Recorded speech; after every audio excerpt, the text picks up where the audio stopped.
Hello everyone, this is Saurabh Sharma. Let's start with the current affairs of today. We have this important topic of Chakma and Hajong refugees. What you can see on the screen, this is the Chakma Hajong refugee news. Chakma and Hajong. Just two quick important points. Hajong starts with H, so they are Hindu. Always remember.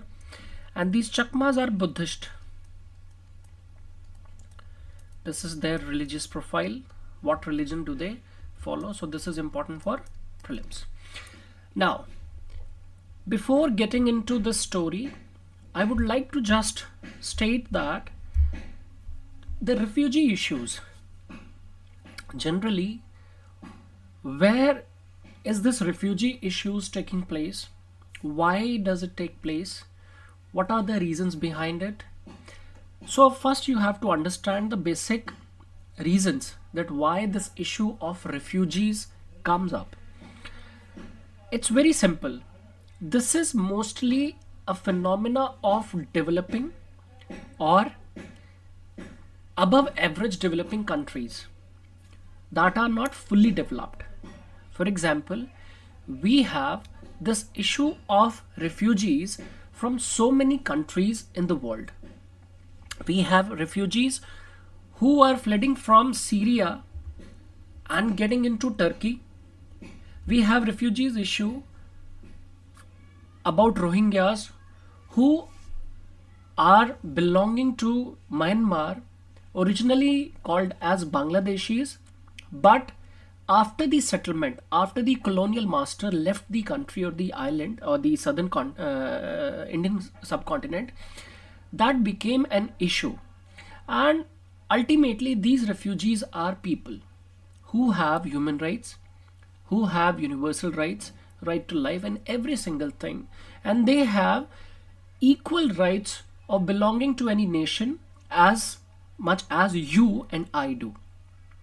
So generally, and mostly in the developing countries, poor countries or third world countries, what the world says us, this issue is mostly profound in these type of countries where the religious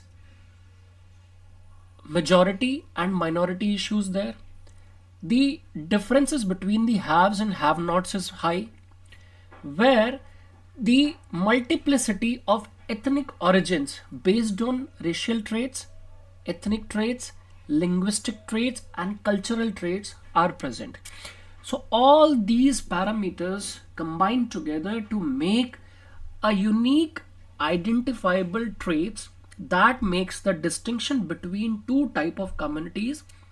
We stick to the two to understand this topic, who is generally called as majority and minority. Whenever the minorities are not in that excess of power, they are generally put at the secondary level, tertiary level or subordinate level, and generally they are not granted the equal rights, or probably they are demanding for equal rights, but the people who call themselves the majority and the native belongers to that place or exclusive natives to that place, where they believe that they have been brought from outside, or probably they are taking an encroachment upon the resources what we have the rights to use. So this is creating this issue of refugees and asylum and issues, and these issues are hardly settled in countries like third world countries or the developing so-called countries. For example, on your screen right now you can see some slogans like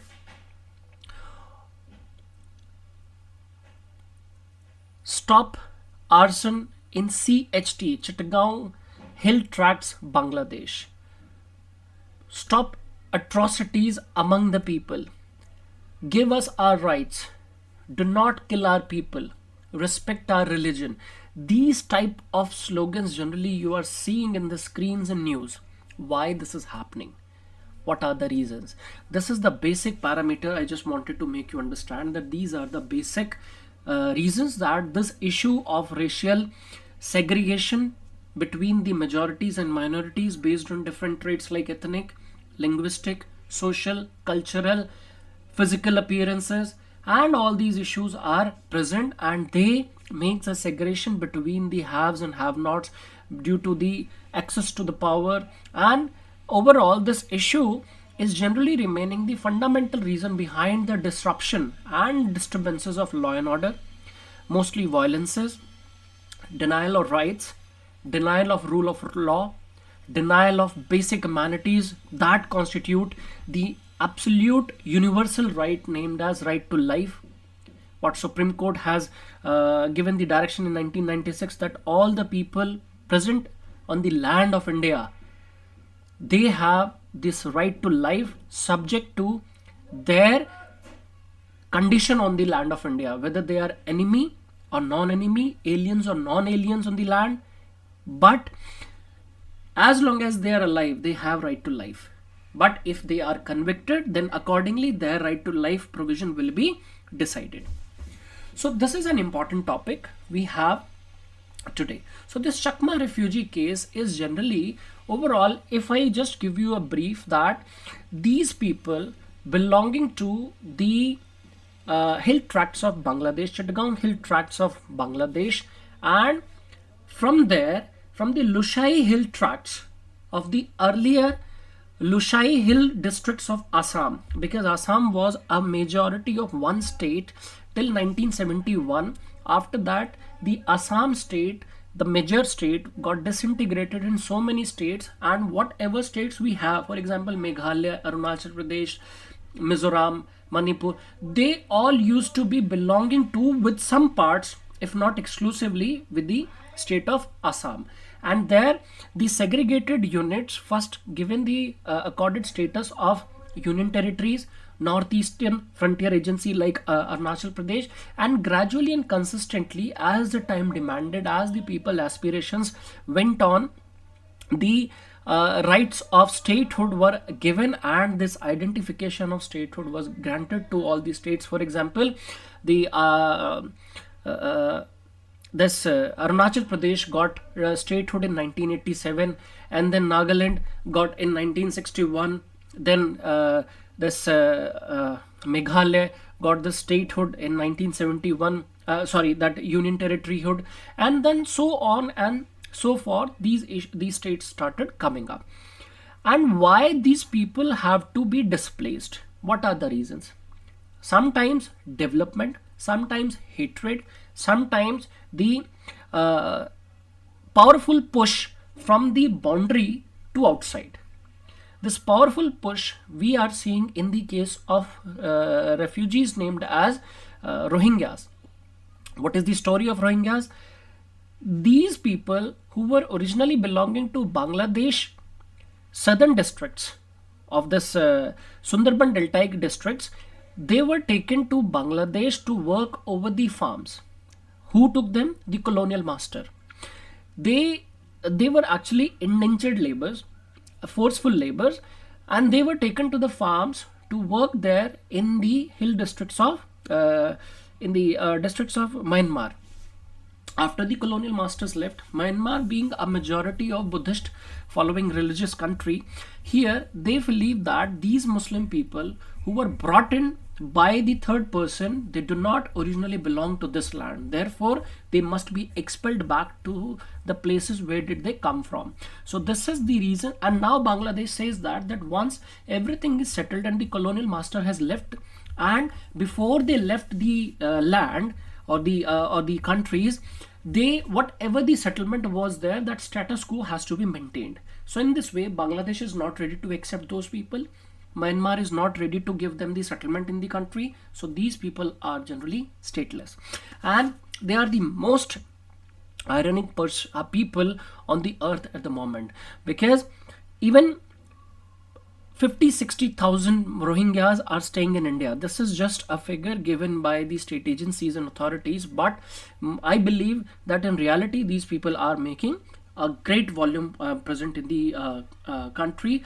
Even more than 14,000 people like belonging to this Rohingya community are staying in Delhi only. So these people who are not being given the citizenship belonging to any nation, so how can you expect that? What sort of right do they have? So they are forced to live in asylum camps, refugee camps, and these people become highly vulnerable, and these become fall prey to the hands of evil eyes.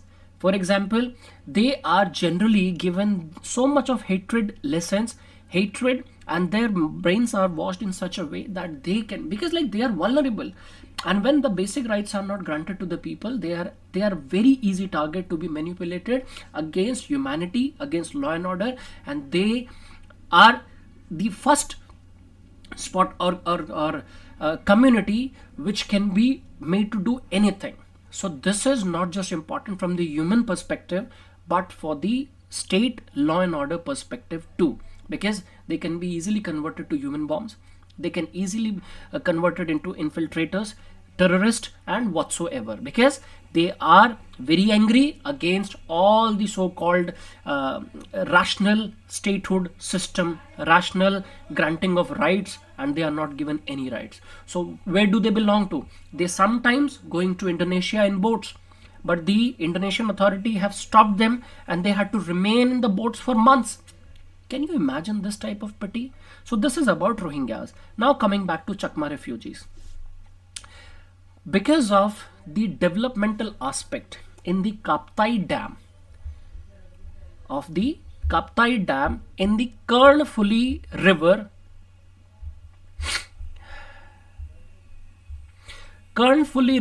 in the Bangladesh, and Chittagaon Hill Tracts, this is what we call them, call that place, is that in the Kernfuli River basin, due to the developmental aspect of Kaptai Dam in 1960s in Bangladesh, and that time Bangladesh was the East Pakistan. Before the Bangladesh was born in 1971, this is the reason.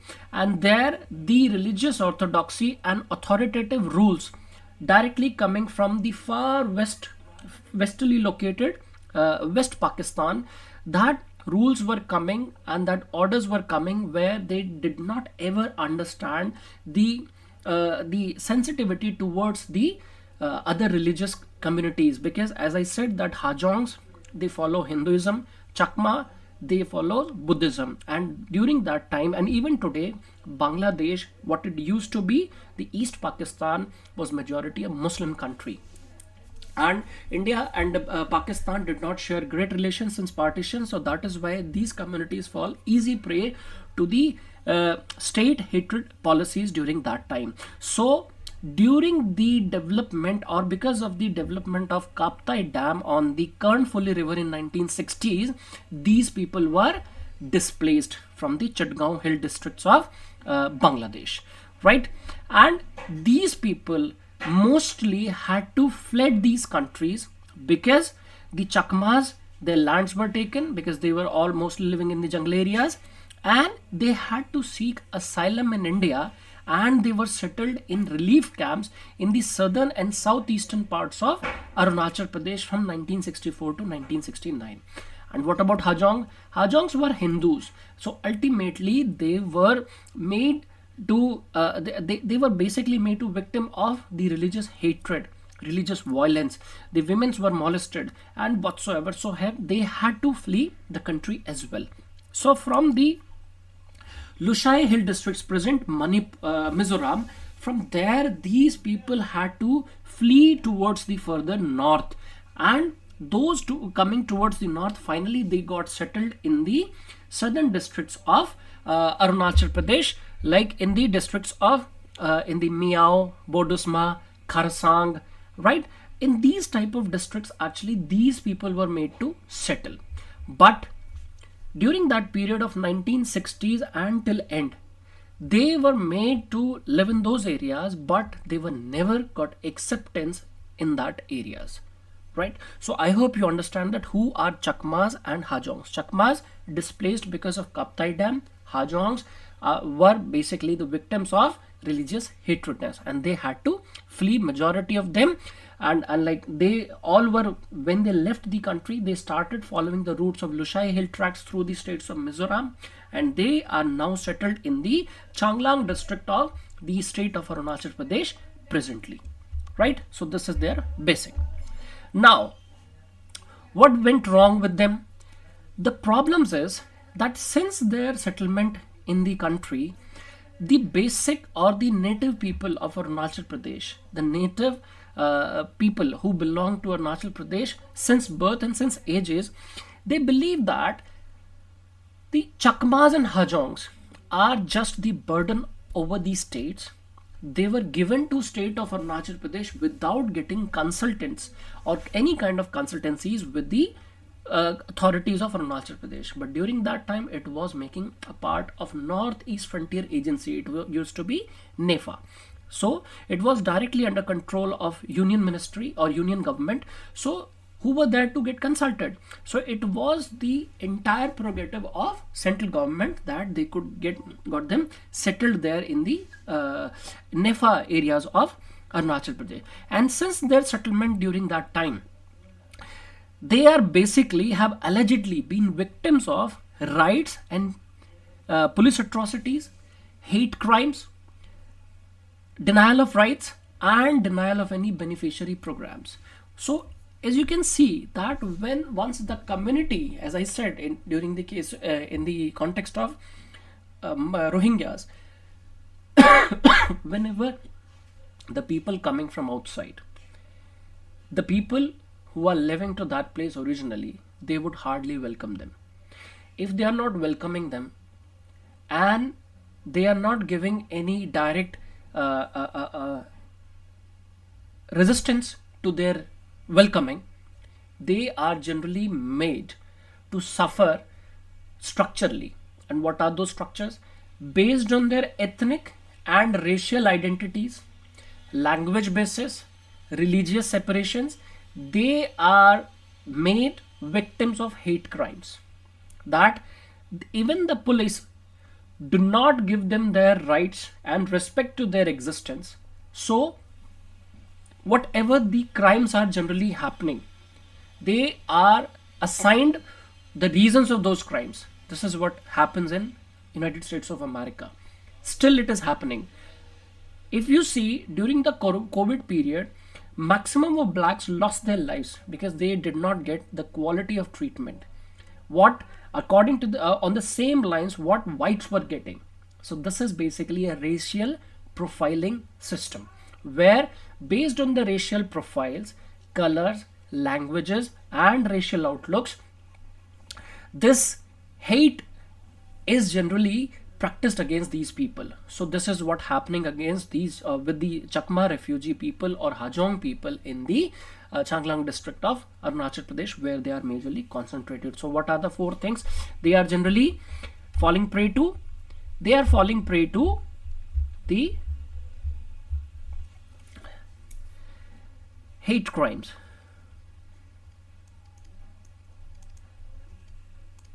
police atrocities,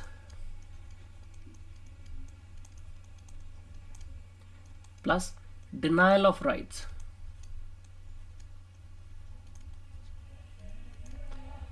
then denial of basic government services. Because of, and why all these happening? Because of structural non-acceptance, because they are not originally inhabitants. However, when these people were given asylum, they were given lands, they were given financial helps, and also they were given security. But during that time in 1960s, the Arunachal Pradesh, presently it was NEFA, Northeastern Frontier Agency, and then it became Union Territory and then it became state in 1987. So after 1987, when the state government was formed, the state government and the people who are living in these areas generally, for example the Arunachal Pradesh Students Union and whatsoever, they said that before getting them established in the state, the state governments were not consulted. Is this a rational comment? No, this is not a rational comment, because that time state government was not in existence. It was the total prerogative of Union Home Ministry or Union Central Ministries. So now when it is state government, so state government, what they said in 2021, that there will be a special census of Chakma Hajongs. This special census, what will it do? This special census will reveal all the basic information about their residents, their ages, their profession, how many children did they have, and what sort of work do they do, and where all, in which areas they are concentrated. If this kind of situation is coming up, or this kind of information is there in the public domain, because the census data is published, so here already the structural non-acceptance is there, where the hate crimes, police atrocities, denial of rights, basic government services, and whatsoever is there, based on that racial profiling, the people will be more suffered if that racial profiling is there. So already structural differentiation is there, and then again it is racial profiling, so it is in the public domain, and hence we are basically institutionalizing this entire system of discrimination, because Arunachal Pradesh government wants them to be resettled in different states also. But will different states accept? Because every state has their own issues. Nagaland is having the extremist issue. There are Khaplang group and other groups are working. Then in the states of Manipur, again there are issues. Manipur hill tracts, and they like people living in the plains and on the hills, they are having this issue. In the Meghalaya is also having the issue, because like some people in the Hajong community, they are living in the Meghalaya Garo Hills area, and there they are in constant confrontation with the Garo Khasi Jaintia tribes, right? Because one section is following Hinduism, the other one is tribal, so there is a clash. Then again in Tripura and Assam, there are again the issues of the another system. Then in the Darjeeling district, again there is an issue. So where these people will be going and get settled? So this racial profiling will bring them to more vulnerabilities as compared to what they are having now. So this is why what happened, that the Shakma organizations, they wrote to the PMO that this racial profiling or this system of special census of these two communities should not be there, because it is in direct violation of Article 14 granted by the Constitution of India, which states that all the citizens of the country are having right to equality under Article 14. So are they citizens of the country? Yes, they are citizens of the country, because they were given, because there was this according to Section 3 of Citizenship Act 1955, according to the Section 3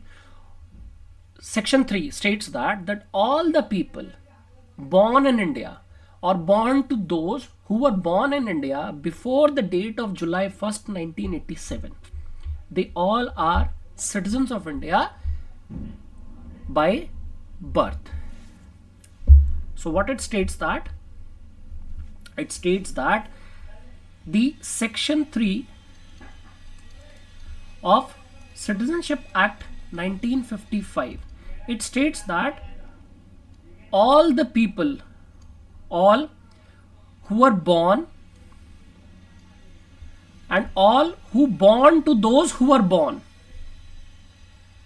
before 1st July 1987 in India, they all will be citizens of India.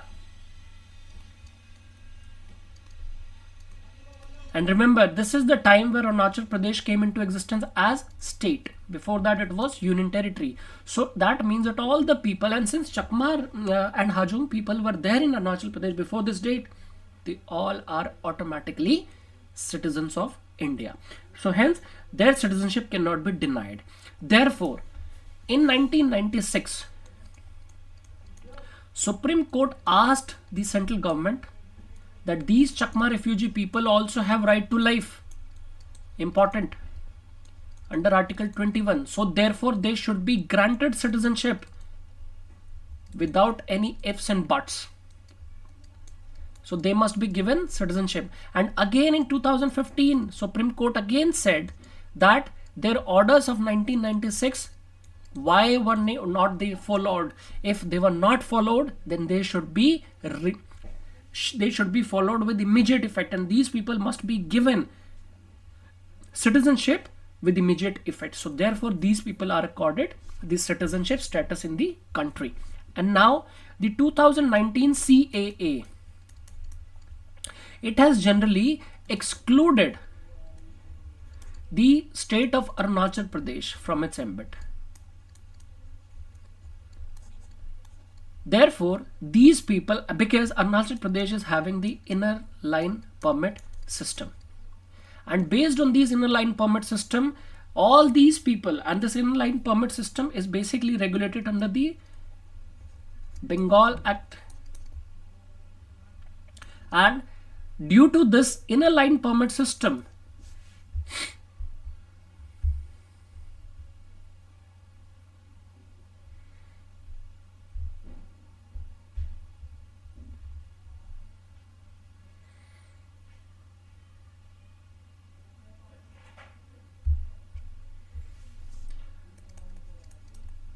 because of this inner line permit system, it is only applicable on the people who are not native to the state, and those are outsiders. So hence Shakma refugees do not come under this ambit, and therefore they are the citizens of the state, and the 2019 CAA, Citizenship Amendment Act, is not implemented on these people, hence they are out of this ambit. This is the story. Now, when they are generally, they are also accorded the citizenship status and every single thing. So now what is the thing that we need to do with them? So is it important to do the racial profiling? No, this is not important, because they are already citizens of the country. Now the decision of Arunachal Pradesh government to do this racial profiling, it is not at all important, because these people are accorded the citizenship status in the country, and they are the equal citizens as you and we are. And these people, like more than 95% of migrants, these migrants were born in the Northeastern Frontier Agency, right? And then it became the Union Territory, and then it became the state. So these people are absolutely there, and they are also the native people there. And the native population presently, they believe that they are encroaching upon the natural resources what belong to the native people only. They are providing extra burden to the jobs, to the other services, and it will disturb the original habitants or original demography of the state.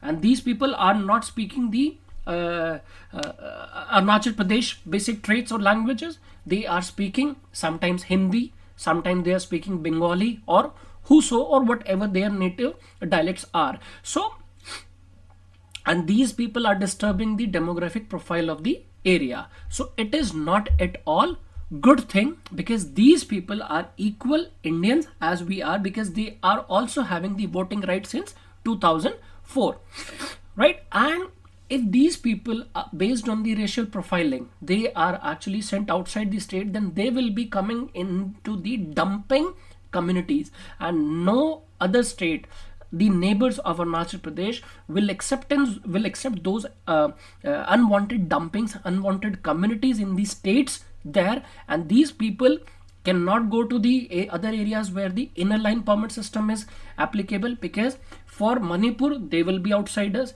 for Mizoram they will be outsiders, for Nagaland they will be outsiders. So therefore they will again have the status of what and they will have the same issues what Rohingyas are facing right now. And Rohingyas are present outside the country. though we have certain some people or some members of the community in the India, but these people, almost 65,000 people, if they are granted the same vulnerabilities and atrocities status in the country due to expelling from these states, due to atrocities against them, then India is also creating another problem of extremism and non-state actors force against the law and order situation, which is already bad in northeastern region, by creating and by allowing them to create this issue.